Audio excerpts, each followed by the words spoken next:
नमो नमः।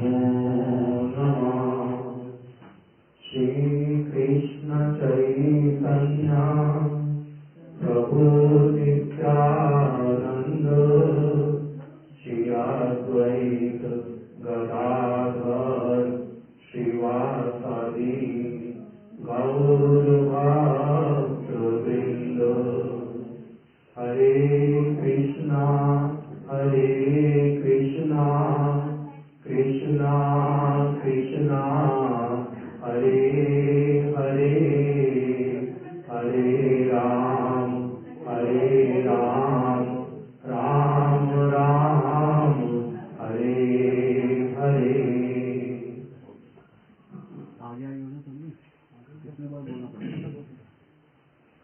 आज एक बहुत विशेष तिथि, भगवान श्री रामचंद्र जी का शुभ आविर्भाव दिवस, श्री राम नवमी।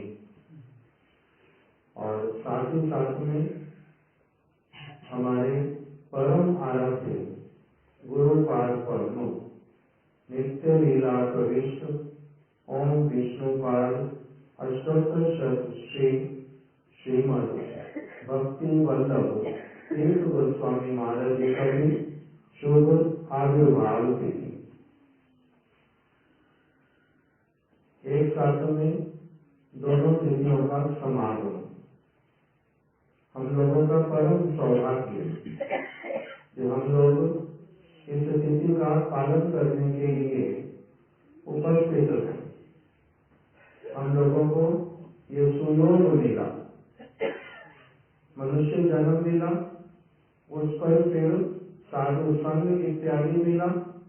साधु संग मिलने पर इस प्रकार से कुछ समय तक साधु संग मिला कि जिसमें इन तिथियों का पालन करने का जो एक भावना वो भी गुरुवर्गों की कृपा से डेवलप हो गया हृदय में, उन्हीं की कृपा से।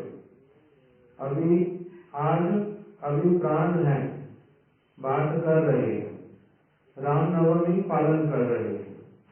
कल प्राण होंगे या नहीं होंगे इसका कोई भी गारंटी नहीं है। फिर ये सुयोग मिलेगा नहीं मिलेगा कुछ नहीं पता।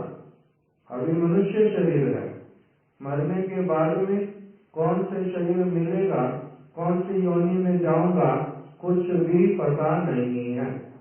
इसलिए परम सौभाग्य जब ऐसे वाला मिला तो इसको क्या करना चाहिए? बोलते हैं कि पूर्ण रूप में सदुपयोग करना चाहिए उस समय का, जो समय मिल जाए, उस तिथि की, उस समय की, उस क्षण की, उस घड़ी की वंदना की जाती है जिसमें एक व्यक्ति के मन में व्यक्ति का मन जो है वो भगवान के चरणों में नियुक्त हो जाए। एक ऐसे आचार्य हुए जिन्होंने प्रार्थना किया कि सम्राट कुलशेखरी, जहाँ तक, या फिर श्री यमुनाचार्य, दोनों में से कोई एक, वो प्रार्थना करें कि हे भगवान, इस समय मेरा मन जो है, मेरा मन आपके चरण कमल में, मेरा मन है भ्रमर के जैसा, आपके चरण है कमल के समान। मेरा मन रूपी भ्रमर आपके चरण रूपी कमल में लग गया है। वहाँ से जो अमृत निकल रहा उसको पीने के लिए मेरे को अवसर मिल गया है। इसलिए हे प्रभु, इसी समय मेरे प्राण यदि चले जाएं तो परम आनंद की बात हो। क्यों?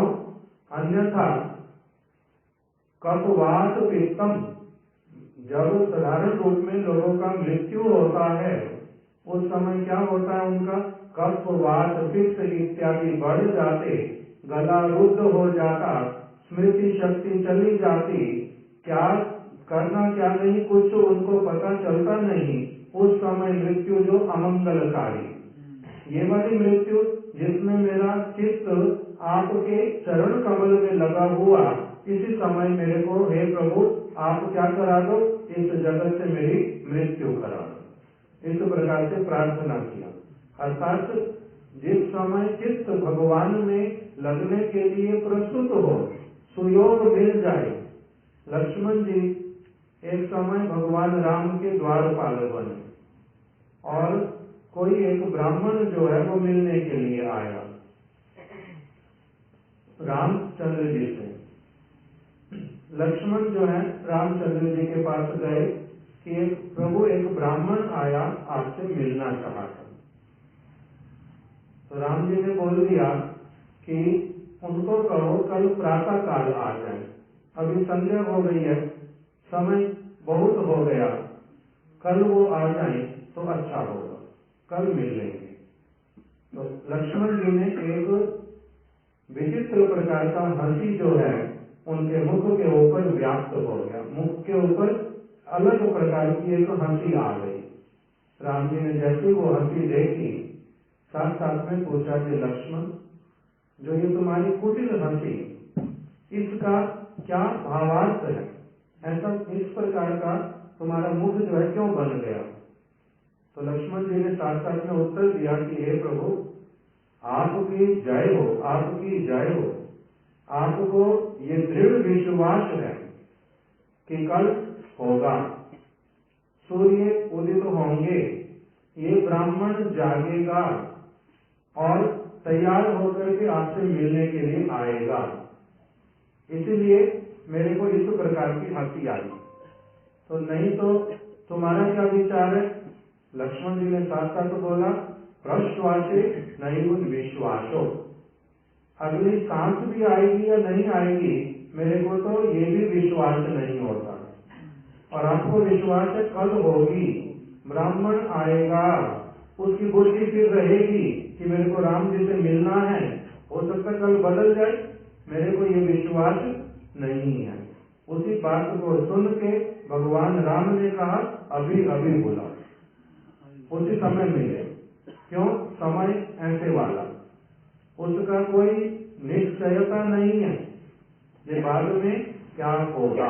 इससे हम लोगों को ये सौभाग्य मिला, गुरु वैष्णवों का संग, मनुष्य जन्म पहले, फिर गुरु वैष्णवों का संग, उनके संग के प्रभाव से राम भगवान का, कृष्ण भगवान का कुछ संबंध मन के भीतर में, और फिर उनके जो निज जन वैष्णव जन, उनका पूजा, उनका महात्म्य भगवान से भी अधिक होता है, ये भी श्रवण करने के लिए सब समय मिला। शास्त्र के माध्यम से गुरुवर्गों ने ये एक मंत्र जो है वो कान में दे दिया। क्या मंत्र दिया? प्रथमं तुम गुरुं पूज्यात्, ततश्चैव मम अर्चनम करोति सिद्धिम अवाप्नोति, अन्यथा निष्फलम भवेत्। भगवान ने अपने मुख से बोल दिया, प्रथमं तुम गुरुं पूज्यात्, ऐसे वाला व्यक्ति जो तुम्हारे को मेरे विषय में बतलाता है, तुम्हारे चित्त को मेरे चरण की ओर लेकर के आता है, जो तुम्हारे लिए पारमार्थिक जो सब प्रकार का व्यवस्था करता है, उसको क्या करो? प्रथमं तुम गुरुं पूज्यात्, उसी की पहले पूजा करो। फिर ततश्चैव मम अर्चनम, उनकी पूजा के बाद में मेरी पूजा करो। यदि ऐसा करोगे, मेरी बात जान करके, मान करके, उसके ऊपर दृढ़ विश्वास रख करके, कोई संशय करना नहीं इस बात में, पहले गुरु की पूजा करना, फिर मेरी पूजा करोगे। करोति सिद्धिम अवाप्नोति, यदि ऐसा करोगे तब तुम्हारा जो भगवत सिद्धि, भजन सिद्धि, स्वरूप सिद्धि, ये सब तुम्हारा होगा, अन्यथा निष्फलम भवेत्, नहीं तो नहीं होगा, नहीं तो तुम्हारा सारा क्रिया जो है वो निष्फल चला जाएगा। तो इसलिए ये जीवन जो है बड़ा मूल्यवान, उसमें फिर ये तिथि इत्यादि आ जाती, ये हम लोगों को परम सौभाग्य प्रदान करती। इसमें क्या होता है? गुरु का, वैष्णव का, भगवान का स्मरण होता है। इसलिए हम लोगों ने पहले क्या किया? और सब समय ही जब भी कीर्तन करने के लिए बैठते हैं सबसे पहले क्या करते हैं? गुरु वंदना। उसी भावना से हम लोगों ने आज भी क्या किया? पहले गुरुदेव का वंदना किया। यद्यपि इस तिथि को शिष्य के लिए गुरु पाद पद्म की आविर्भाव तिथि पूरे वर्ष में जितनी भी तिथियां आती हैं उन तिथियों में सर्वश्रेष्ठ तिथि, उसका जो पालन किस प्रकार से करना चाहिए? आविर्भाव तिथि गुरु पाद पद्म की तिथि, इसका अर्थ क्या होता है कि आज उस प्रकार से वो स्वयं ही कृपा करके प्रकटित हुए जीवों का मंगल करने के लिए और वो भगवान की परम प्रसन्नता के लिए इस जगत में अवतरित हुए। दो कारण गुरु के जगत में आने के, एक दिखलाई देता, दूसरा उसके भीतर में होता कारण। दिखलाई क्या देता है? इस जगत में भजन साधन कीर्तन गुरु धारण इत्यादि करके मर्यादा वाला सुष्ठु जीवन दिखला करके सभी जीवों को वो भगवान की भक्ति कराते हैं। किंतु जीवों के साथ में उनका संबंध क्या है? क्यों सभी स्थानों पर जाते हैं? क्यों भक्ति की प्रचार के लिए अनेक प्रकार के प्रयास करते हैं? क्यों ये सारा कार्य करते हैं? उद्देश्य क्या है कि जीवों से उनको कुछ चाहिए। संसार में जहां जहां पर भी जाएंगे, जिस जिसको भक्ति की वार्ता बतलाएंगे, उनसे कुछ उनको इनकम करनी है, उनको उनसे कुछ सेवा ग्रहण करनी है, ये तो उद्देश्य नहीं है। जीवों का मंगल करने के लिए जाते हैं, उनसे कुछ लेने जाते नहीं, उनको उल्टा क्या करते हैं? सब समय देने जाते हैं। वो अभावग्रस्त नहीं है, बहुत धनी है, अपने धन में से उल्टा कुछ कुछ धन दूसरे लोगों में कृपा करके वितरण करते हैं। उनको जीवों से कुछ चाहिए नहीं। तब फिर उनका मुख्य उद्देश्य क्या है? वो भगवान की प्रसन्नता के लिए, भगवान की सेवा के लिए, भगवान के आदेश से ही इस जगत में अवतरित होते हैं। भगवान उनसे प्रसन्न होते हैं। उनको जो सैलरी मिलती है, उनको जो सब कुछ मिलता है, किससे मिलता है? भगवान से। भगवान से क्या सैलरी मांगते हैं? गुरु पाद पद्म भगवान से सैलरी मांगते हैं प्रेम धन की। प्रेम धन बिना व्यर्थ दरिद्र जीवन, दास करी वेतन मोरे देहो प्रेम धन। हे प्रभु, मेरे को तो आपका प्रेम धन चाहिए, और सारे धन उसका मेरे लिए कौड़ी मूल्य भी नहीं है, फूटी कौड़ी भी मैं उसको नहीं मानता। मेरे को आपका क्या चाहिए? प्रेम धन चाहिए। उस प्रेम धन के लिए, भगवान की प्रसन्नता के लिए, भगवान के आदेश से ही गुरु पाद पद्म इस जगत में जीवों का मंगल करते हैं। भगवान की इच्छा से, भगवान की प्रेरणा से, भगवान के आदेश से ही, अन्यथा उनको इस सारे कार्य को करने का कोई आवश्यकता नहीं है। वो अपना भजन करने में निमग्न रह सकते, उनको किसी से कुछ चाहिए ही नहीं। भगवान के आदेश से आते हैं। जैसे रेलवे स्टेशन पर रिसेप्शनिस्ट बैठता है और स्थानों पर लोग सेवा देते हैं, पायलट प्लेन चलाता है, वो यात्रियों से बोलता है कि मेरे को पैसा दो, मैं तुम लोगों को एक जगह से दूसरी जगह लेके जा रहा हूँ। मांगते पैसा। रिसेप्शनिस्ट या फिर रिसेप्शन पे जेंट्स अगर बैठे, लेडीज बैठे, कोई भी, वो क्या बोलते हैं कि आप हमारे से प्रश्न करने आए, इंक्वायरी करने आए, हमने समय दिया, हमारे को कुछ पैसे दो। मांगते हैं? क्यों नहीं मांगते? क्या अपना समय ऐसे नष्ट कर जा रहे हैं? रिसेप्शनिस्ट अपना समय वॉलेंटियरली देने के लिए आए हैं क्या? वहां पर अपना समय नष्ट करने आए हैं? नहीं, उनकी जॉब है, उनको पैसा मिलेगा। वो बुद्धिमान है, मूर्ख नहीं है। कहां से पैसा मिलता है उनको? गवर्नमेंट से। वो गवर्नमेंट का लेना देना, कहाँ से लेगी और कहाँ से देगी, इनको उससे कोई लेना देना नहीं है। इसी प्रकार से गुरु पाद पद्म, उनको जगत के लोगों से कुछ नहीं लेना। क्यों? क्योंकि भगवान ने उनको क्या किया है, एक परमानेंट जॉब उनको दे दी है। वो सारा उनके लिए सारा कुछ जो है कौन देता है? भगवान देते हैं। इसीलिए श्रील भक्ति वल्लभ तीर्थ गोस्वामी महाराज जी अपने एक उपदेश में कहते हैं कि देखो, जो भगवान की सेवा करेगा उसको किसी से कुछ नहीं कामना करनी चाहिए, किसी से कुछ नहीं लेना चाहिए। उनके द्वारा देने पर भी उसको पूरा का पूरा भगवान के पास में पहुंचा देना चाहिए। एक रत्ती की भी, एक पैसे की भी उसमें से कोई चोरी नहीं करनी चाहिए, अपने पास नहीं रखना चाहिए। क्या करना चाहिए? जिनके लिए दिया पूरा का पूरा वहां पहुंचा देना चाहिए। ऐसे वाले ट्रांसपेरेंट सेवक बनना चाहिए। इस प्रकार का उपदेश जो करते हैं वो स्वयं कैसे होंगे? आचरण करते हैं उस वस्तु का, तभी वो लोग बोलते हैं, ऐसे नहीं बोलते। भगवान की सेवा करेंगे तो फिर कहते हैं कि क्या साधु को खाने के लिए, रहने के लिए और चीजों के लिए जो कुछ चाहिए होगा उसमें से कुछ लेंगे नहीं? तो कह रहे लेना पड़ता नहीं, वो अपने आप से मिल जाता है। जैसे बोल रहे कि इस संसार में ही अगर किसी के घर में कोई व्यक्ति आकर के, मान लीजिए किसी ने नौकरी रखा और 1 घंटे के लिए काम उसको करना है, 1000 रुपये महीने का मिलेगा।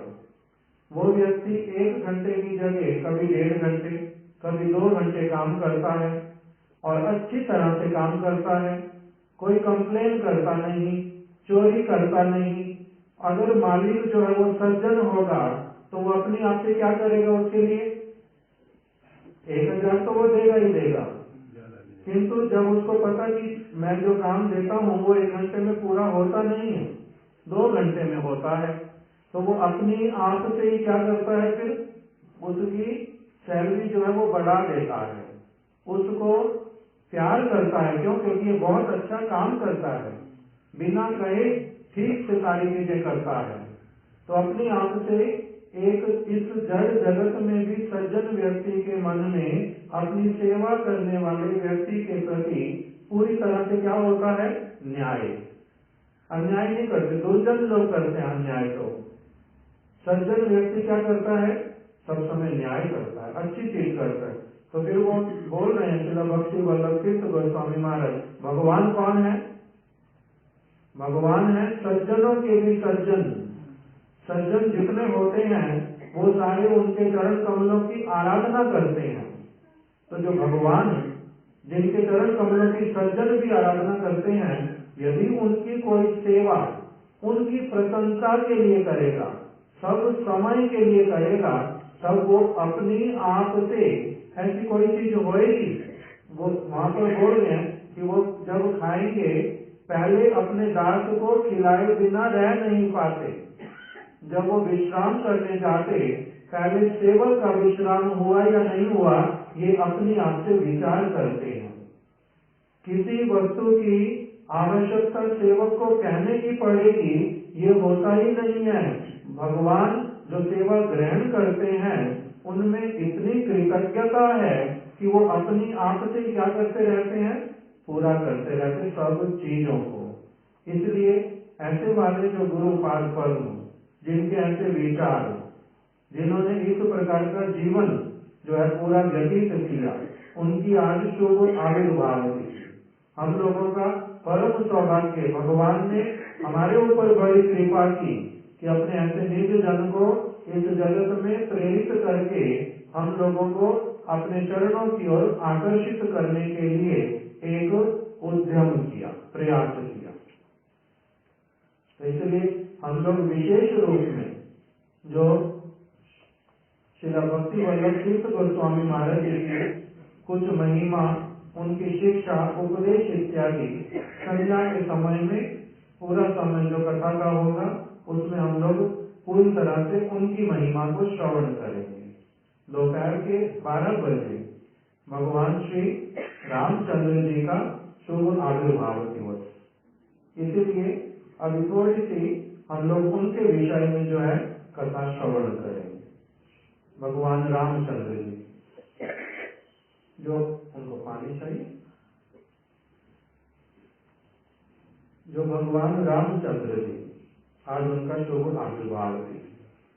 हम लोगों ने 2 कीर्तन किए उनसे संबंधित, 3 किए। पहला मंगल गीता। जब भी भगवान का आविर्भाव होता है, गुरुवर्ग का आविर्भाव होता है, उसमें ऐसे विधि विधान के अनुसार बहुत सारी चीजें करनी थी, किंतु हम लोग कलयुग के जीव हैं, जिसके लिए जितना संभव होता वो करते हैं। किंतु मुख्य रूप से हम लोगों के लिए क्या रख दिया? कथा, कीर्तन, महिमा गान, श्रवण। इसी के द्वारा ही हमारा क्या होता है? तिथि का पालन करना। नहीं तो गुरु की तिथि में, भगवान की तिथि में जिस प्रकार से जगत के लोग अपने बच्चे का बड़े से बड़ा अच्छा उत्सव जैसे मनाते हैं, जन्म उत्सव, अथवा कोई विवाह इत्यादि का कार्यक्रम जिस प्रकार से बड़े आनंद उल्लास के साथ में पालन करता है, उस प्रकार से उससे भी और अच्छे से उल्टा गुरु वैष्णव भगवान की तिथि का पालन करने के लिए विधान है। पहले जो प्राचीन समय में लोग जो हैं वो इन्हीं तिथियों को ही इसी प्रकार से मनाते थे सभी जगहों पर। इसीलिए लोगों का, किंतु काल के प्रभाव से मति भ्रम होने के कारण अभी वो अपने शरीर, जो कि मल मूत्र पेशाब इत्यादि की थैली है, उसके लिए ये वाली सारी चीजें करते हैं, किंतु भगवान के लिए, गुरु के लिए नहीं करते। किंतु होता किसके लिए था ये सारा कुछ? भगवान की तिथि में, गुरु की तिथि में। इस प्रकार से ये नियम था। तो जैसा भी हो, हम लोगों के लिए जिस प्रकार से सुयोग, उसी को ही क्या करना चाहिए? सबसे अच्छी तरह से उसका उपयोग करना चाहिए। इंग्लिश में कहावत बोलते हैं, make best use of the bad barging. आपको जिस परिस्थिति में डाल दिया गया, आपके अपने कर्म के कारण उसी परिस्थिति में जो सबसे अच्छा कर सकते, उतना अच्छी तरह से पालन करने का प्रयास करना चाहिए। अन्यथा ये तिथियां हृदय में उल्लास जो है भक्तों के, जिनके हृदय में होता है ये भावना कि हमारा कैसा उपकार हुआ है गुरुपाद पद्म से, कौन सी उन्होंने हमारे को अमूल्य वस्तु प्रदान की है, इस जगत में उस प्रकार की वस्तु का अकाल पड़ा हुआ है, ऐसे वाला अमूल्य वस्तु उन्होंने मेरे को दिया है। भगवान कैसे वास्तविक रूप में अमूल्य वस्तु है। जब किसी के मन में ये वाला भावना आ जाता, प्यार जब जाग उठता, जब उनकी महानता दिखलाई देती है, तब उस समय एक व्यक्ति अपने आप को पूर्ण रूप में समर्पित कर देने पर भी, जैसे बलि महाराज जी ने सारा कुछ वामन देव ने उनसे ले लिया, उनका 2 चरण में ही उन्होंने पूरी पृथ्वी और उनका जहां तक का सारा राज्य था सारा माप लिया। और तीसरा भी फिर उन्होंने क्या किया? तीसरा पद कहाँ रखूं? मेरे मस्तक पर प्रभु रख दो, मेरे को भी सब समय के लिए स्वीकार कर दो। इस प्रकार का जो भावना आता है, कृतार्थ हो जाते हैं कि मेरा सारा कुछ ले लिया, कृतार्थो अस्मि, कृतार्थो अस्मि, मैं उल्टा कृतार्थ हो गया, मेरा परम सौभाग्य।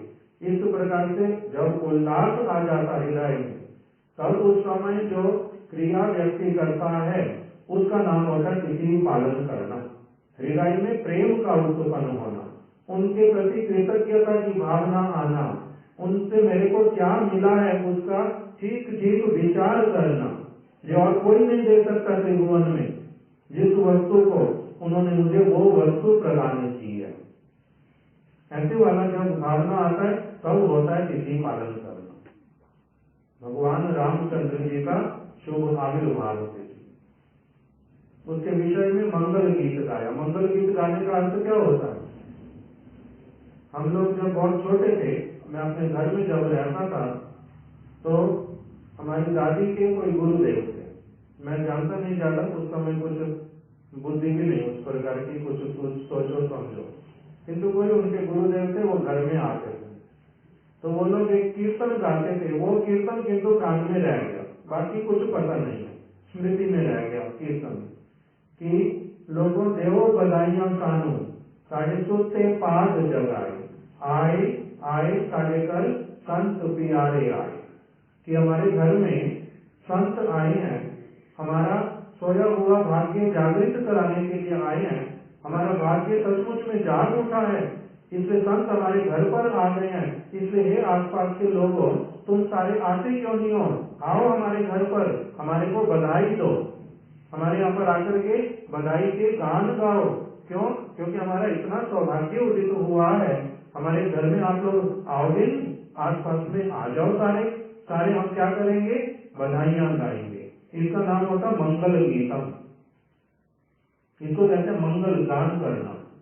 और एक कीर्तन गाते हैं अभी ब्रज में लोग, उसमें क्या कहते हैं, चौक पुराओ माटी रंगाओ, आज राधा रमन मेरे घर आएंगे, कि भगवान राधा रमन जो हैं वो आज हमारे घर पर पधारेंगे, इसलिए हमें क्या करना है, चौक पुराओ। चौक पुराओ का अर्थ क्या होता है, चौखट जो है उसके आसपास में सारे जो मंगल घट वो रख दो, मंगल घट लाओ, बहुत सुंदर स्वच्छ घड़े जो हैं बिल्कुल नए एकदम से वो लेकर के आओ, उसके ऊपर जो है स्वस्तिक चिन्ह इत्यादि बना दो, उसके ऊपर आम के पत्ते ला करके रखो, उसके ऊपर नारियल जो डाब है हरा वाला वो ला करके रखो, उसके ऊपर वस्त्र दे दो, उसके ऊपर फूल माला चढ़ा दो, और धरती अंबर सजाओली, धरती को सजा दो पूरा, जगह जगह रंगोली बना दो,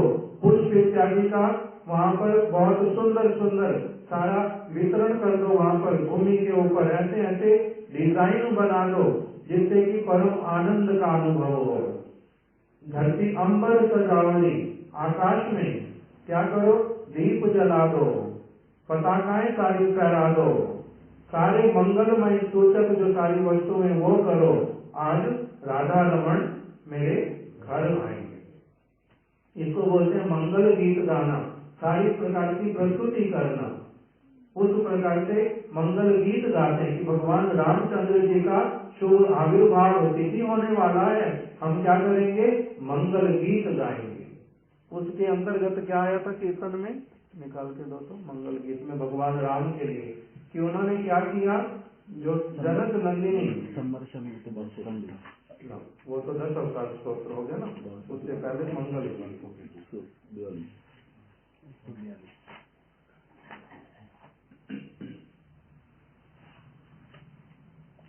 जनक सुता कृत भूषण है, देखो मेरे को दे, जनक सुता कृत भूषण जित दूषण है, समर समित दश कंठा जय जय देव धाम। हे देव, हे श्री रामचंद्र, हे भगवान केशव के अवतार, हे मर्यादा पुरुषोत्तम, आप कहते हैं जनक सुता कृत भूषण। जनक सुता अर्थात श्री सीता देवी सब समय उनके साथ में विराजित रहने वाले हैं, उनको सुशोभित करने वाले, उनसे आपकी शोभा वर्धित होती है और उनकी शोभा आपसे वर्धित होती है। आप दोनों एक दूसरे से अलग नहीं हैं, एक शक्ति है, दूसरे शक्तिमान है। शक्ति के बिना शक्तिमान होता नहीं, शक्तिमान के बिना शक्ति होती नहीं। पंखा है, बिजली ना हो पंखे का कोई काम, और अगर बिजली हो पंखा नहीं है तब कोई काम बनेगा, हवा आएगी, हवा कैसे मिलेगी, ठंडी हवा, पंखा चाहिए और साथ में बिजली भी चाहिए। बिजली का अर्थ है शक्ति, पंखे का अर्थ है शक्तिमान। राम है शक्तिमान, सीता जी हैं उनकी शक्ति, कृष्ण है शक्तिमान और राधा जी हैं उनकी शक्ति। एक दूसरे के बिना वो रहते नहीं, एक दूसरे के पूरक हैं, और ऐसे वाले पूरक जैसे कि सूर्य और सूर्य की किरण, और अग्नि की दायिका शक्ति, और कस्तूरी की सुगंध, जैसे उनको अलग नहीं किया जा सकता। सुगंध है तभी तो कस्तूरी है तभी तो सुगंध आएगी, और सूर्य है तभी तो उसमें ताप होगा, शक्ति मिलेगी हमारे को, ताप आएगा उसमें से, और अगर ताप है तभी तो सूर्य है। सूर्य हो ताप ही ना आ रहा हो, उस सूर्य का क्या वैल्यू। उसी प्रकार से भगवान और भगवान की शक्ति जनक सुता कृत भूषण है।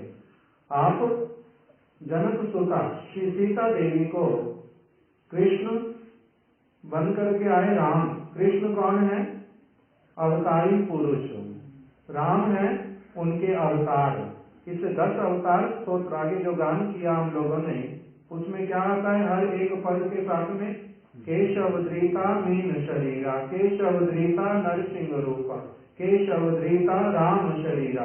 अर्थात केशव ही राम बने, केशव ही वराह बने, केशव ही मीन बने। मूल अवतारी पुरुष जो है वो कौन है? केशव। और राम जो है वो है अवतार। और दूसरी तरफ से जो शक्ति है वो मूल शक्ति कौन है? श्रीमती राधिका। जहां जहां पर कृष्ण अवतरित होते उनके साथ साथ में उनकी शक्ति वो भी अवतरित होती है।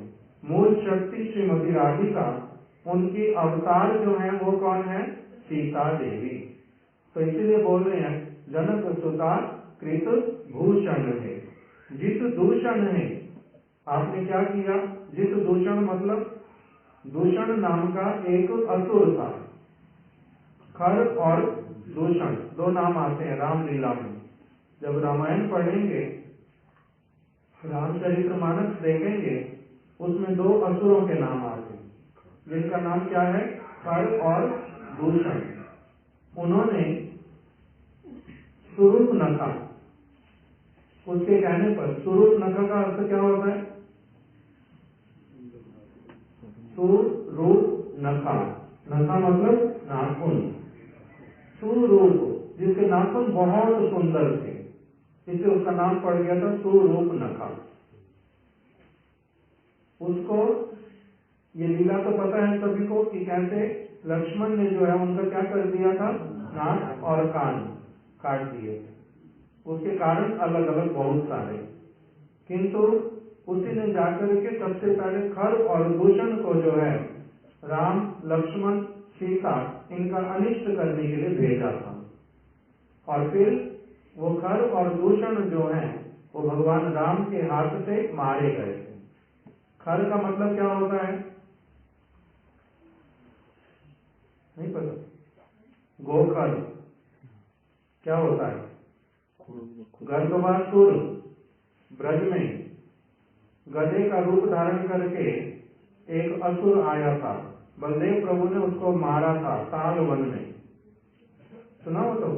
तालवन में। खर का मतलब होता गधा, इसलिए खर मतलब गधा। उसका वध कर दिया भगवान ने। गधा क्या होता है? गधा किसको कहते हैं? महामूर्ख। सर्दियों में और बरसात के समय में घास होती है बहुत अधिक, और वो क्या करता है? खाता जाता खाता जाता खाता जाता, मन में क्या सोचता है? इधर उधर देखता है, बहुत घास मैंने अभी कोई खाई नहीं बिल्कुल भी, इसलिए और खा लूं और खा लूं और खा लूं। और उसको 2-4 दिन ऐसे, अगर वो जंगल में रहता है, उसको ऐसी टट्टियां लगती, वो मर जाता, किंतु खाना छोड़ता नहीं। क्यों? बुद्धि बहुत कम, चारों तरफ क्या दिखाई दे रहा है? घास। और जब गर्मी आती है उसमें भी गधे मरते हैं बहुत। किस लिए? क्योंकि सूखा पड़ा होता है, घास है नहीं। 1-2 छोटे छोटे तिनके जो दिखाई देते घास के, वो खाने के बाद में चारों तरफ देखते मैंने पूरा खत्म कर दिया और कितना खाना है, तो उस समय वो भूखा रह करके मर जाता है। इसका नाम गधा।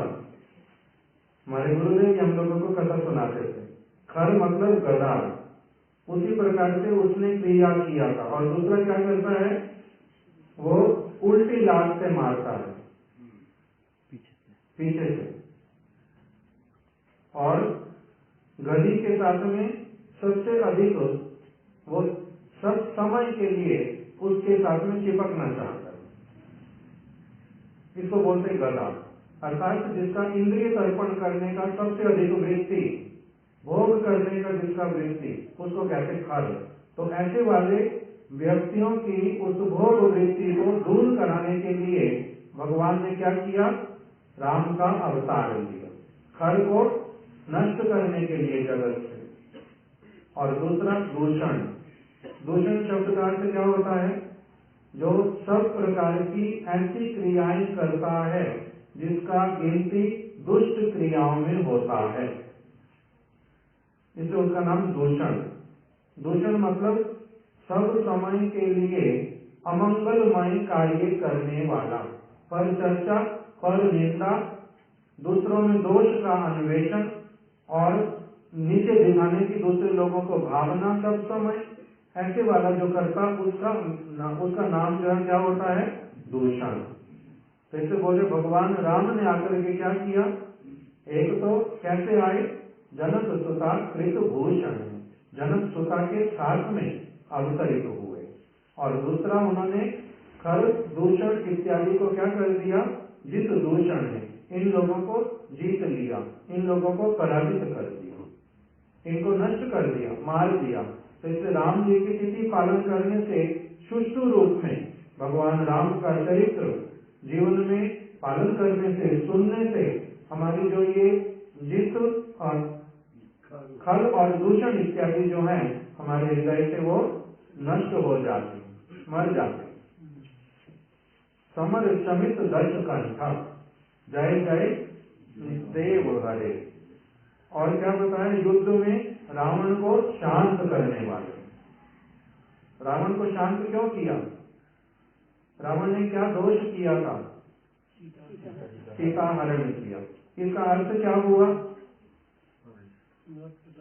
शक्तिमान को शक्ति से अलग करने का दुष्चेष्टा। शक्ति और शक्तिमान को कभी कोई अलग नहीं कर सकता। ये इस जगत की शक्ति और शक्तिमान नहीं है, पंखा और बिजली जिनको अलग अलग करके रखा जा सकता है। ये केवल इस जगत के लिए वो चीज समझाने के लिए सिर्फ एक तुलना दिया। इसका एक देशीय उदाहरण है ये पूरी तरह से उदाहरण भगवान के ऊपर नहीं लगता। भगवान और भगवान की शक्ति को कोई अलग कर ही नहीं सकता है, तो किंतु उसने ऐसा करने का प्रयास दिखलाया। क्या? कि मैं स्वयं क्या बनूंगा? शक्तिमान, मैं बनूंगा भगवान। उसने क्या किया? राज्य विस्तार किया, बहुत सारा कुछ इकट्ठा किया। करते करते एक ऐसा समय आ गया, उसने इच्छा किया मैं क्या करूंगा? इस पृथ्वी से स्वर्ग तक की सीढ़ियां बना दूंगा। इस जगत में व्यक्ति क्या क्या नहीं सोच सकता, उसमें भगवद गीता में एक श्लोक टीका में उद्धृत करते हैं। एक व्यक्ति जिसके पास में 1 रुपया, वो चाहता है मेरे पास 10 हो। जिसके पास 10 है वो चाहता 100 हो। 100 वाला 1000, 1000 वाला लाख, लाख वाला करोड़। फिर चाहता पृथ्वी का राज्य सारा मेरा हो। फिर पृथ्वी यदि पूरी मेरे को मिल गई तब फिर 7 समुद्र भी मेरे हों। फिर इच्छा करते स्वर्ग लोक भी मेरा हो, किंतु कभी भी संतुष्ट नहीं हो पाता। क्यों? क्योंकि वो स्वयं एक छोटे से तिल का भी मालिक नहीं है। दूसरे की वस्तु जितनी भी इकट्ठी कर ले, जितना भी अपने कब्जे में कर ले, करते करते करते करते जितना भी बड़ा क्यों ना बन जाए, सब समय असंतुष्ट रहता है, दुखी रहता है, मन में शांति कभी नहीं आती। क्यों? सत्य वस्तु के साथ में संपर्क हुआ नहीं। इस स्वर्ग तक सीढ़ियां चाहता था। और क्या चाहता था? कि भगवान कौन होता है? जैसे हिरण्यकश्यप को बोलता था प्रहलाद महाराज को कि मेरे से बड़ा और कोई भगवान, किसी और को ईश्वर मानता है तो मैं तेरे को अभी मजा चखाता हूँ। इसी प्रकार से रावण का प्रवृत्ति था कि सब कुछ मेरा, जो सुंदर से सुंदर स्त्रियां सारी मेरी, सीता का सुना किससे? शूर्पणखा से कि ये बहुत सुंदरी, मैं तुम्हारे लिए भैया उसको लाना चाहती थी कि तुम्हारे साथ उसका विवाह करा दूंगी। इसलिए मेरा राम और लक्ष्मण ने क्या किया, मिलकर के मेरा ये नाक कान काट दिया। मैं तो आपके लिए जा रही थी, उसको झूठ बोल करके उसको उत्तेजित कराया। इसलिए जो दुष्ट लोग होते उनको संगी भी ऐसे वाले मिलते, फिर जो क्या करते हैं, झूठ मूठ बोल करके अपना काम निकलवाते हैं। वो गई तो थी किसके लिए? राम जी के प्रति आकर्षित हो गए, लक्ष्मण के पास में उन्होंने भेज दिया, लक्ष्मण ने भी स्वीकार किया नहीं, फिर राम के पास में गई। तो जो सब कुछ हुआ उसके द्वारा क्या हुआ कि उसका नाक कान कट गया। गई तो थी स्वयं अपने राम के प्रति आकर्षित हो गए, किंतु उनका कुछ बिगाड़ नहीं पाई। सीता जी को मारने के लिए गई थी कि इसको मार देती हूँ, राम फिर अपने आप मेरे से विवाह करेगा, अभी बोल रहा है मैं एक पत्नी व्रतधारी हूँ। इसीलिए लक्ष्मण ने उसके नाक और कान को काट दिया। गई तो अलग उद्देश्य से थी, रावण के पास आकर के क्या बोला था, झूठ। मैं किसलिए गई थी भैया वहां पर? सीता बड़ी सुंदरी, आपके लिए उसको लेने गई थी। इसलिए अगर हमारे को ऐसे वाले मित्र मिलते हैं जो झूठ मूठ में हम लोगों को पागल बना जाते हैं, इसका मतलब हमें क्या समझना चाहिए कि हम भी बड़े दुष्ट होंगे कहीं ना कहीं बीच में, इसलिए ऐसे वाले संगी साथी मिलते हैं अपने कर्म दोष के कारण। तो जैसा भी हो, इसलिए यहाँ पर क्या बता दिया, समर शमित दश कंठा, उस रावण को शांत किया कि शक्ति शक्तिमान को तुम कभी अलग नहीं कर सकते, वास्तविक सीता को तुम स्पर्श भी नहीं कर सकते, माया सीता को भी जो तुमने स्पर्श करने का प्रयास किया तुम्हारा उसमें अधिकार नहीं था। इससे उनका क्या कर दिया, वध किया, उसको शांत कर दिया। ये भगवान राम का कुछ कुछ इसमें बतलाया उनके आविर्भाव का कारण। दूसरा वाला जो पढ़ा 10 अवतार स्तोत्र, उसमें क्या आता है भगवान राम के लिए? उसमें आता है वितरति दिक्षुरणे दिक्पति कमनीयम दशमुख मौलि बलिम रमणीयम केशव धृता राम शरीरा जय जगदीश भय। हे श्री रामचंद्र का विग्रह धारण करने वाले, भगवान राम का विग्रह धारण किया किसने? कृष्ण ने, अपने किसी विशेष उद्देश्य से। क्या उद्देश्य था? एक एक करके बहुत सारे उद्देश्य भगवान राम के आविर्भाव के।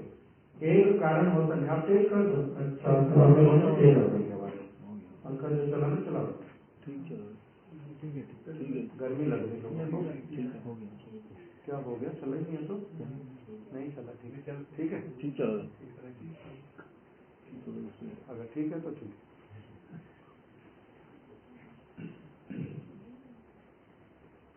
एक लीलाए प्रभु करे लीला 5 साल।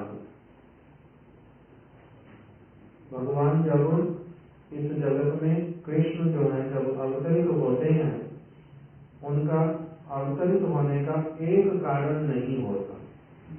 लीला करे 5 साल, बहुत सारे उसके बीच में कारण होते हैं। दुष्टों का संहार करना, भक्तों का पालन पोषण करना, मंगल करना, अपनी लीला का विस्तार करना, अलग अलग बहुत सारे कारण होते हैं। इस राम चरित्र में उन्होंने क्या दिखलाया? एक कीर्तन करते हैं जिसमें बोलते हैं कि जो रामचरित्र मानस बोलते बोलते बीच में बोलते हैं कि दशरथ महाराज मंगल भवन अमंगलहारी द्रवो सुदशरथ अजिर बिहारी। इस अजिर बिहारी का अर्थ क्या होता है? द्रवो सुदशरथ, दशरथ आ गया, अजिर बिहारी। अजिर बिहारी क्या होता है? हमें शरण में लगना है, हमेशा रहने वाले नहीं। अजीर किसको कहते हैं? नहीं पता? अजय, जिसको जीता नहीं, वहाँ पर अजय नहीं है, वहाँ पर है, देखो अजीर। अजीर शब्द का अर्थ होता है बरामदा, आंगन। दशरथ महाराज जी के आंगन में सर्वशक्तिमान होने पर भी घुटनों के बल इधर उधर खेल करके लीला करने वाले अजित विहारी, विहार करने वाले भगवान राम।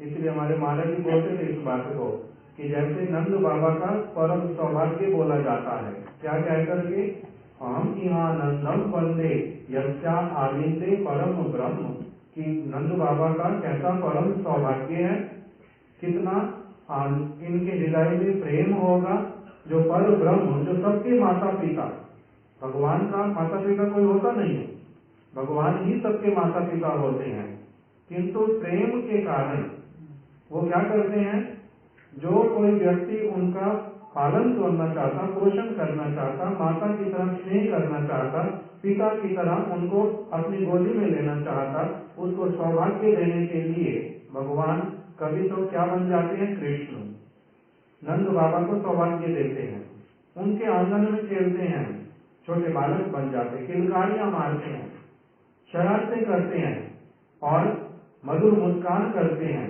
अबोध बालक जैसे बन जाते हैं। उसी प्रकार से दशरथ महाराज जी के आंगन में द्रवस्तु दशरथ अजित विहारी, उनके आंगन में विहार करने वाले भगवान श्री रामचंद्र। एक तो ऐसे अपने भक्तों को आनंदित करने वाले, उन्होंने अवतार दिया, और दूसरा क्या किया, जो मर्यादा, इससे उनके नाम के साथ में क्या आता है, मर्यादा पुरुषोत्तम श्री राम। कृष्ण के नाम के आगे क्या लगता है, लीला पुरुषोत्तम, वो है लीला पुरुषोत्तम। चैतन्य महाप्रभु के नाम के आगे क्या लगता है, प्रेम पुरुषोत्तम। वो शुद्ध प्रेम को सिखलाने के लिए, दिखलाने के लिए जगत में अवतरित हुए। अवतरित होने का अर्थ होता है अपने स्थान से किसी दूसरे के स्थान पर आकर के रुकना, इसको बोलते हैं अवतरण करना। आपका अवतार हुआ, इसका अर्थ क्या हुआ, जैसे अभी हम लोग वृंदावन से मान लीजिए यहाँ पर आए, तो हमारा क्या हो गया, वहां से यहाँ पर अवतार हो गया, हमारा स्थान वो है वृंदावन, वहां से हम यहाँ पर आ गए किसी भी कारण से, तो इसी का नाम क्या हो जाता है, अवतार होना। तो इसी प्रकार से जब भगवान रामचंद्र अवतरित होते हैं, किस उद्देश्य से होते हैं, क्यों आते इस पृथ्वी पर अवतरित क्यों हुए, मर्यादा की स्थापना करने के लिए। किसकी मर्यादा, क्या मर्यादा स्थापित करने आए, केवल मात्र हम लोग इस जगत में एक ही चीज लेते उनकी, क्या, एक पत्नी व्रतधारी, केवल इतना था। किंतु केवल इसी मर्यादा को उन्होंने स्थापित नहीं किया, पिता के वचन को कैसे पालन करना होता है। कौन से पिता, जिस पिता और गुरु में कोई अंतर नहीं होता। पहले जो दशरथ महाराज जी जैसे पिता जो हैं वो कैसे वाले होते थे, अभी के हो सकता हमारे गुरु पार्षद इत्यादि नहीं, जिनकी आज हम स्थिति मना रहे हैं, वो नहीं, वो भगवान से अभिन्न है, इनका चरित्र बड़ा पवित्र। किंतु आजकल बहुत सारे और जो गुरु के नाम पर भी जो लोग रहते हैं, जो गुरु के नाम पर, वो भी पिता कहलाने के भी योग्य नहीं है, साधारण है। गुरु की तो बात ही अलग। पहले क्या होता था, किंतु पिता भी वो गुरु सदृश होते थे, पूर्ण रूप में गुरु, अर्थात बच्चे को जन्म अपने इंद्रिय तर्पण के लिए नहीं देते थे, भगवान की सेवा के लिए जन्म देते थे। बच्चे का पालन पोषण पूरा इस प्रकार से करते थे कि जैसे वो आत्मा है और आत्म तत्व की उनको शिक्षा देनी है। शरीर का भरण पोषण कैसे होएगा, पैसा कैसे कमाएगा, स्त्री को कैसे लाएगा और लोगों को पागल बनाना कैसे सीखेगा, ये सारा कुछ नहीं सिखाते थे। इससे दशरथ महाराज वास्तविक पिता, वास्तविक गुरु, उसमें कोई अंतर होता नहीं, एक ही बात है।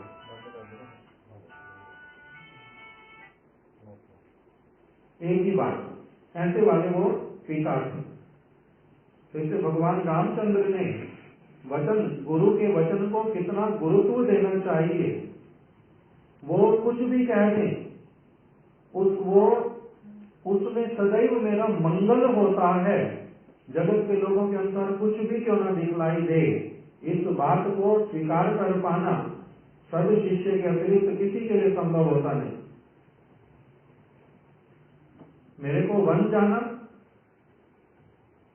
अभी तो गुरु ने मुख से बोला नहीं, जनक महाराज दशरथ महाराज जी ने नहीं बोला था अपने मुख से, उनको बोला था अपने मुख से बोला नहीं, किंतु घर में सुन लिया कैकेयी के व्यवहार से, दशरथ महाराज जी की स्थिति से अपनी आप से समझ लिया और स्वयं ही जाकर के बोला, ये पिताजी इसमें क्या असुविधा, आपने वचन दिया था, आपके वचन को मैं पालन करूंगा, उसमें असुविधा क्या।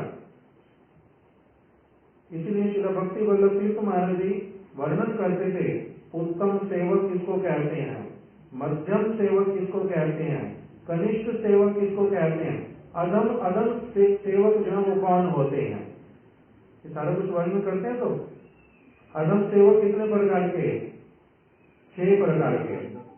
नाम क्या है अधम सेवकों के, अली, बाण, प्रेषित, प्रेषक, किमे काकी, ऐसे करके अधम सेवक होते हैं। अर्थात अली का मतलब भमरा, गुरुदेव ने कोई आदेश किया कि जाओ तो ये वाला कार्य करके आ जाओ, तो वो क्या कहते, किंतु काम नहीं करता, इसको बोलते हैं अली, अधम सेवक। फिर एक अधम सेवक ज्योतिष को, वो क्या करता है, गुरुदेव कहते हैं वही श्री भक्ति वल्लभ तीर्थ गोस्वामी महाराज जो उदाहरण देते हैं उसी को बोल रहा हूं कि जाओ तुम क्या करो, आज भिक्षा करके आओ, तो ठीक है गुरुदेव, बोल दिया ठीक है, किंतु गया नहीं। फिर गुरुदेव ने पूछा तुम भिक्षा करने गए नहीं, तो गुरुदेव मौसम खराब है, वहां तक पहुंचते पहुंचते वर्षा हो जाएगी, फिर कौन मिलेगा नहीं मिलेगा पता ही नहीं है, अपनी आप ज्योतिष के जैसे अनुमान लगाता है। फिर कभी क्या कहता है कि अभी सुबह सुबह जाऊं, लोग काम पे जा रहे होंगे ना, अभी नहीं देंगे कुछ भी, फिर शाम को जाऊंगा। शाम को क्यों नहीं गए, थके हारे आए होंगे, मेरे को थोड़ा ना अटेंड करेंगे, तो कुछ भी कहता है, इसको बताया ज्योतिष करो। फिर कि में एकाकी, गुरुदेव ने कहा कोई भी सेवा कार्य, वो उसको क्या कहता है कि सब समय केवल मेरे को ही क्यों बोलते हैं, और कोई नहीं दिखाई देता क्या मैं अकेला हूं जो सारी सेवा नहीं करता रहूं, जब भी सामने पड़ता कोई ना कोई काम बोल देते हैं। कि में एकाकी, एक है प्रेषित, प्रेषक, रामदास जाओ तो तुम थोड़े से फूल चयन करके ले आओ, पुष्प चयन करके ले आओ। रामदास गया, 1 मिनट आगे कृष्णदास को देखा, कृष्णदास गुरुदेव फूल मंगा रहे, लेकर के आओ। कृष्णदास ने आगे देखा मुकुंद दास को, मुकुंद दास थोड़े से पुष्प ले आओ, तो गुरुदेव मंगवा रहे, पुष्प आते नहीं, बहुत देर हो गई। कृष्णदास सामने आ गया, रामदास भी आ गया, गुरुदेव बोले पुष्प कहाँ, गुरुदेव मेरा दोष नहीं है, मैंने तो किसी दूसरे को बोला था, रामदास को बोला था, वो लाए नहीं। रामदास पुष्प कहाँ है, मैंने गुरुदेव मुकुंद दत्त को बोला था, वो भी लेकर के आएगा। तो इसका नाम क्या होगा, प्रेषित, प्रेषक। तो कह रहे ऐसे वाले सेवक बनना, यह है अधम सेवक, अधम सेवक। और उसने एक उदाहरण दिया अधम सेवक का कि वो दूसरे कोई अच्छी सेवा कर रहा है, उल्टा उसको क्या कहता है, इतना ज्यादा तू वहां पर क्यों लगा रहता है, मेरी तरह सेवा किया कर, मैं अपना थोड़ा बहुत मृदंग बजाता हूँ, कीर्तन करता हूँ, बाकी अपना कमरे में आराम करो, जो मर्जी करते रहो। दूसरे को भी उल्टा दुष्ट बुद्धि देता है। कहा कह रहे कि गुरुदेव कैसे, गुरुदेव कह रहे हैं कि कहा तो सौभाग्य उदित हुआ, कोई सेवा करना चाहता, उसको उत्साह देना चाहिए, उसको आगे बढ़ाना चाहिए, और दुष्ट सेवक क्या करता है, वो स्वयं तो करेगा बहुत कम और दूसरे को भी उल्टा बुद्धि देगा, इतना ज्यादा पागल क्यों होता है, और तो काम भी तो है, ये वाला भी कर, वो वाला भी कर, इन सबको बोलते अधम सेवक। फिर बताया मध्यम सेवक किसको कहते हैं। मध्यम सेवक है, गुरुदेव जब तक आदेश नहीं करेंगे तब तक वो कोई काम नहीं करेगा। आदेश गुरुदेव को करना पड़ेगा जरूर, तभी तो करूंगा। मैं सेवक हूँ, सब समय बैठा हूँ, आदेश करो मैं कर दूंगा। किंतु उत्तम सेवक कैसा, आदेश आने पर तो सेवा करता ही करता है, बिना आदेश के भी, अपनी समझ से भी, अब इशारा मिलने पर, संकेत मिलने पर भी जो अपनी आप से सारे काम करने लग जाता है। तो भगवान राम ने एक उत्तम सेवक किसको कहते हैं, उस वस्तु का उन्होंने अपने जीवन में ये उदाहरण के द्वारा दिखलाया कि दशरथ महाराज जी ने इनको मुख से भी नहीं कहा, तब भी इन्होंने अपने आप स्वीकार किया। उसमें दिखलाई देता साधारण जगत के अनुसार बड़े सारे वन में रहने पर बड़े सारी असुविधाएं आएंगी, किंतु उसके लिए भी कोई चिंता किया नहीं। तुम्हारे सेवाए दुख है जतो सेव तो परम सुख। गुरु की सेवा करने में जितने भी प्रकार के मेरे को दुख आएंगे, उन दुखों की मैं परवाह रत्ती भर भी नहीं करता हूँ। इस प्रकार का जो सेवक होता है उसको बोलते हैं उत्तम सेवक। तो ये मर्यादा दिखलाई गुरु के वचन का, गुरु की जो आदेश का कैसे पालन करना चाहिए, ये एक दिखलाया। दूसरा, किस प्रकार से अपने भाइयों के साथ में, जैसे श्रीला माधव गोस्वामी महाराज, श्रीला भक्ति वल्लभ तीर्थ गोस्वामी महाराज, मैंने आज तक उनका प्रणाम मंत्र पढ़ा नहीं था, श्रीला भक्ति वल्लभ तीर्थ गोस्वामी महाराज जी का आज पहली बार पढ़ा, किंतु उसमें भी लिखा हुआ उनके गुरुदेव की तरह ही कि तीर्थ प्रीति सदधर्म, अपने गुरु भ्राताओं के प्रति जो क्या करते हैं, मेरे गुरु पाद पद्म के प्रति निष्ठा रखते हैं, उनकी सेवा करना चाहते हैं, उनके विचार अनुरूप चलते हैं, अथवा अभी नहीं भी चल पाते पूरी तरह से, उनमें कुछ कमजोरियां हैं, कपटता नहीं है, तो ऐसे जो सतीर्थ गुरु भाई इत्यादि होते हैं उनके साथ में किस प्रकार का संबंध होता है वो दिखलाया राम लक्ष्मण भरत शत्रुघ्न के माध्यम से। कि भाइयों में, गुरु भाइयों में, आजकल तो गुरु भाइयों में भी हम नहीं रह पा रहे, हमारा कितना मर्यादा से हम कितना अधिक निम्न जाते जा रहे हैं। किंतु इन लोगों ने, श्री भक्ति वल्लभ तीर्थ गोस्वामी महाराज जी ने अपने गुरु भाइयों के प्रति जिस प्रकार का सारा जीवन व्यवहार रखा, वो इतना ऊंचा है, इतना ऊंचा है कि हम लोग उसको चाहने पर भी थोड़ा सा भी पालन नहीं कर पा रहे। बड़ी हमारी निम्न अवस्था है और उन लोगों की बड़ी उच्च अवस्था है। इसलिए मर्यादा पुरुषोत्तम रामचंद्र के स्थिति में इनका अपना आविर्भाव ये भी कहते वाला है, बड़ा एक इसके पीछे भी एक रहस्य जैसे होता है, कभी कभी वो समझ आता है कि उसमें भी कैसी मर्यादा इन्होंने भी सारा जीवन अपने जीवन में पालन किया। लक्ष्मण जी के प्रति भगवान राम का जो एक मर्यादा, अब मर्यादा का अर्थ क्या होता है, बड़ा व्यक्ति भी मर्यादा पालन करता है, छोटा भी पालन करता है, अर्थात गुरु भी मर्यादा में, शिष्य भी मर्यादा में, गुरु भाई भी मर्यादा में, मैं भी मर्यादा में। तो ये जो मर्यादा दोनों तरफ की होती है, इसका अर्थ क्या होता है, गुरु दायित्व लेते हैं, मैं तुम्हारा मंगल करूंगा, तुम्हारे को भगवान के पास लेकर के चलूंगा, सब समय तुम्हारा एक सबसे अच्छा मित्र बन करके रहूंगा। यदि वो अपने इन वचनों से, इन भावनाओं से, भावनाओं पर खरे नहीं उतरते, तब उनको गुरु नहीं कहते। ये गुरु की मर्यादा है, एक पद स्वीकार करते हैं, उस पर बैठते हैं और जो वचन देते हैं उस वचन के ऊपर पूरी तरह से क्या करते हैं, कायम रहते हैं।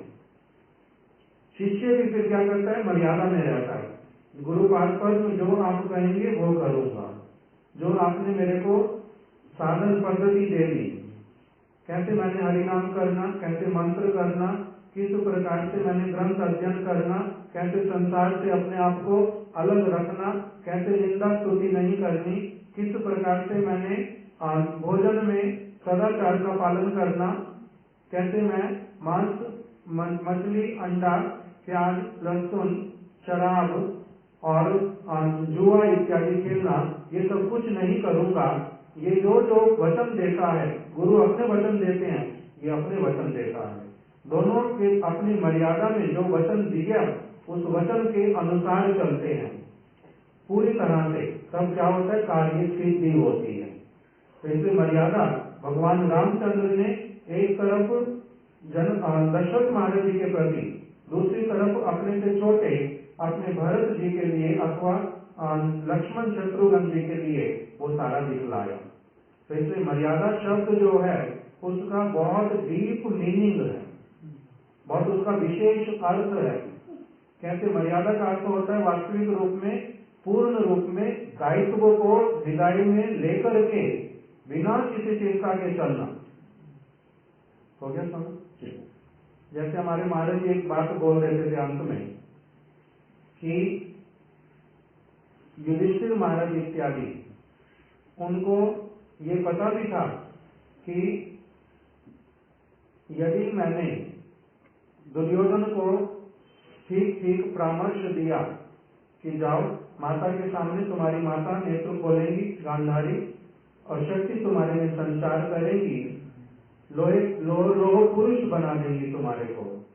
ये युधिष्ठिर महाराज जी ने उनको बताया था कि ऐसे जाना है अपनी माता के सामने। उनको पता था कि अगर ये लोह पुरुष बनेंगे, हम सारे पांडव लोग जो हैं अवश्य ही मर जाएंगे, हम पराजित होंगे ही होंगे। किंतु पराजित होने की बात जानने पर भी उनको कोई मन में असुविधा हुई नहीं, धर्म का पालन किया उन्होंने, परम सत्य बोला। इसको कहते हैं मर्यादा में रहना। ये मर्यादा में रहना होता है। तो इस प्रकार की मर्यादा भगवान रामचंद्र जी ने सिखलाई। संध्या के समय हम लोग और चीजें श्रवण करेंगे। अभी यहीं पर ही हम लोग कथा को रख देते। भगवान रामचंद्र जी के आविर्भाव का ये समय हुआ। अभी हम लोग आरती करेंगे, गुरुदेव के चरणों में भी पुष्पांजलि देंगे, भगवान रामचंद्र जी की कीर्तन के माध्यम से पुष्पांजलि इत्यादि देंगे। भगवान रामचंद्र जी का जन्म अयोध्या में बड़ा आनंद, दशरथ महाराज जी, कौशल्या देवी का परम आनंद, सारी प्रकृति परम प्रसन्न, सारे ग्रह नक्षत्र परम शुभ, उस प्रकार के समय में भगवान रामचंद्र का इस धरा धाम में एक साधारण बालक की भांति क्या हुआ, अवतरण हुआ। बोलो श्री रामचंद्र जी की जय, भगवान रामचंद्र की जय, उनके शुभ आविर्भाव की जय। हरे कृष्ण। अभी जैसा महाराज जी ने बताया आरती गुरु जी की, उसके पश्चात पुष्प रखे हुए हैं।